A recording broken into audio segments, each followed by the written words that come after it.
Konnichiwa, Japan fans. In today's show, we're going to talk about the sales transition zone.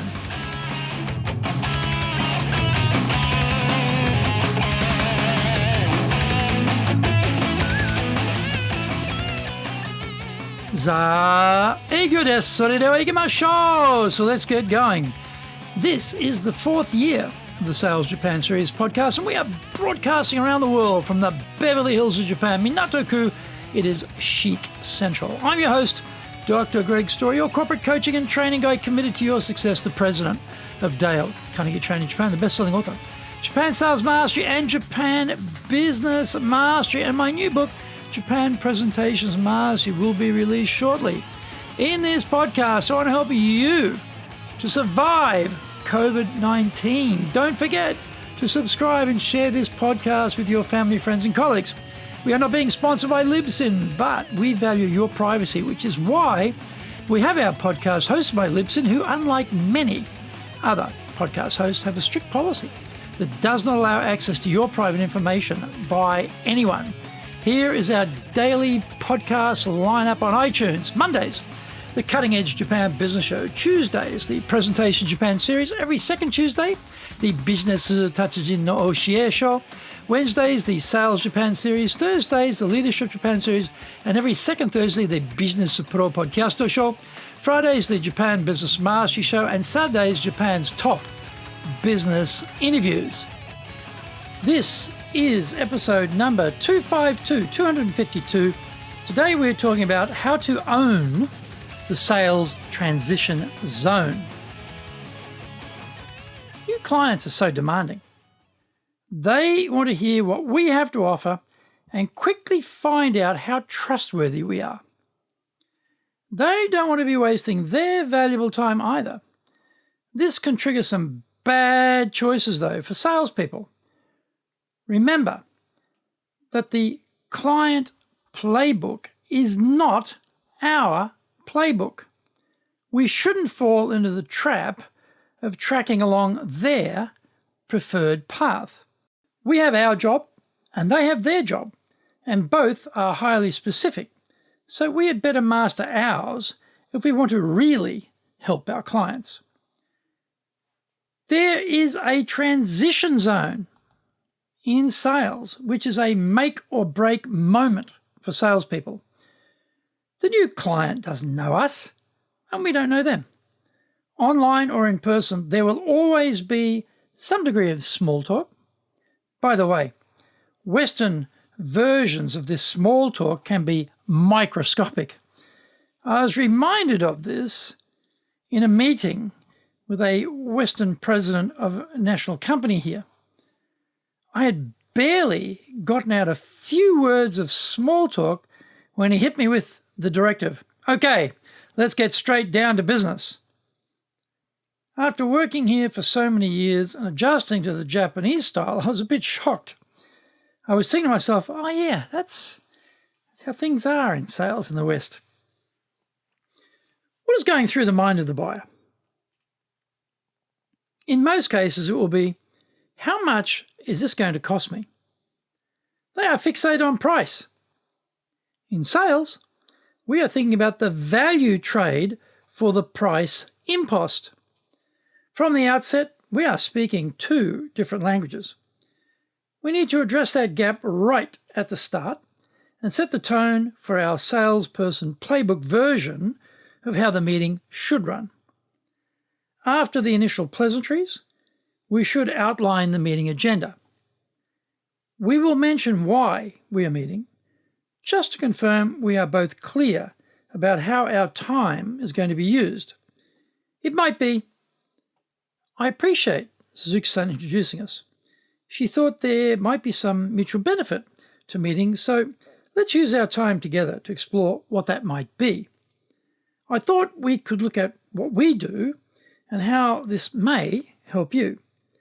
I'd like to better understand what types of solutions you may need and see if there is a match between what we have and what you need. Are there any other items you'd like to discuss today? This is a nice start which gives them a basic direction for the meeting and also the chance to specify the direction so that they don't feel we are hustling them in any way. We should be careful with how we explain what we do. It should be well structured but sound unstructured. Using my company as an example, I would begin. We are global soft skills training experts who've been here since 1963, and we specialize in sales training in Japan. This brief sentence has 4 clear USPs, unique selling propositions, efficiently loaded into the opening. 1, we are delivering our training all around the world, so that means we are successful as a training company and have both scope and scale. 2, unlike our domestic competitors, we are bringing world best practice to Japan. 3, we have been here nearly 60 years in Japan, so that means we have stood the test of time and have a solid track record. 4, it also subtly says we have localized what we do for the Japanese market, so you can be comfortable. It works here and everywhere else around the world. Find out more. We come back from the break.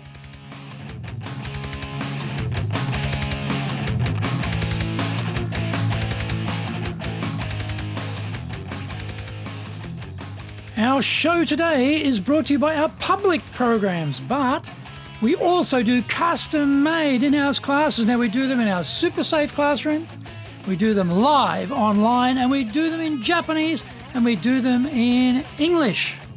Our show today is brought to you by, on the 8th of September, we're doing negotiations. On the 16th of September, we're doing conflict management. And on the 19th of October, we are doing storytelling. Check out our website, www.dale-carnegie, carnegie.co.jp. Get my best-selling books, Japan Sales Mastery. This is the Bible for selling in Japan. And Japan Business Mastery. Both are available on Amazon. And my new book, Japan Presentations Mastery, will be out in 2021. If you like learning by watching videos, then we have over 1,000 there for you at Tokyo, Japan, Dale Carnegie TV on YouTube. The Cutting Edge Japan Business Show, that's the premier business show in Japan, comes out Mondays.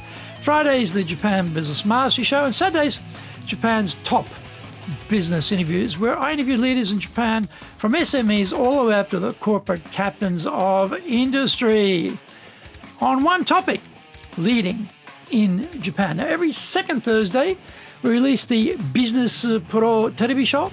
And don't forget, you can email me at greg.story@dalecarnegie.com.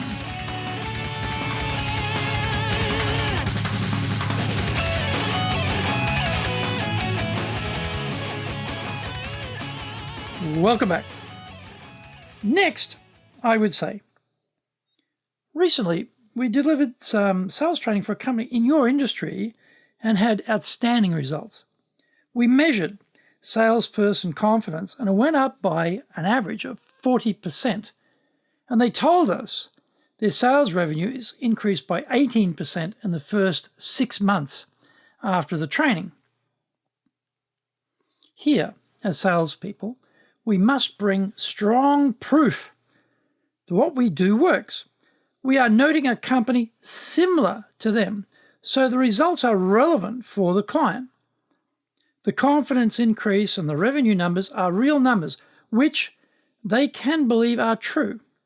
By the way, if you are inclined to manufacture these types of results out of thin air, don't do it. Your credibility will go to zero. Think about it. What are the chances of a long-term relationship being built on a lie? Remember, and this is key, you are not here for a sale. You are here for the reorder. Now we deliver the piece de resistance. I don't know if we could get the same results for you or not, but in order for me to understand if it is possible, would you mind if if I ask you a few questions? This is no pressure sales at its best, which is what works well here in Japan. We have remained in control. We have been following our defined structure from our salesperson playbook. First, we explain what we do, who we have done it for, what were the results, and then we deliver the request to ask questions. None of this is in the client playbook, by the way, which is all about, is this too expensive? I absolutely cannot understand how you can talk price if you don't know what they need. We just can't do it. We need to get permission to gently interrogate them about all the defects in their people and their company, all of the shortcomings, all of the dirty laundry they do their best to hide from the market. This transition from pleasantries to pleasantly grilling the client on their horror show is a critical phase, and it is our salesperson job to do this in a masterful way. If after all of this we discover we actually can't help them, then don't try and force the square peg into the round hole. Gently tell them, this isn't a match, and go and find someone you can help. No sale this time, but no damage to your personal brand either. In fact, your honesty has further burnished your reputation in the market. By finding a new client who is a match, you are now spending your valuable time where there is a higher likelihood of a positive outcome. If we want to succeed, we must be in control of the sales conversation and be operating from our playbook.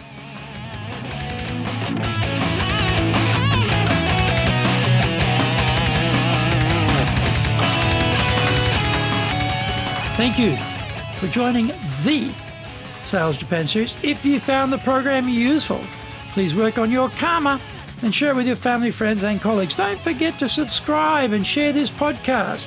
Immediately apply what you've learned today, use it, and go out there and survive. Remember, I'm your corporate coaching and training guy in your corner, committed to your success here in Nippon.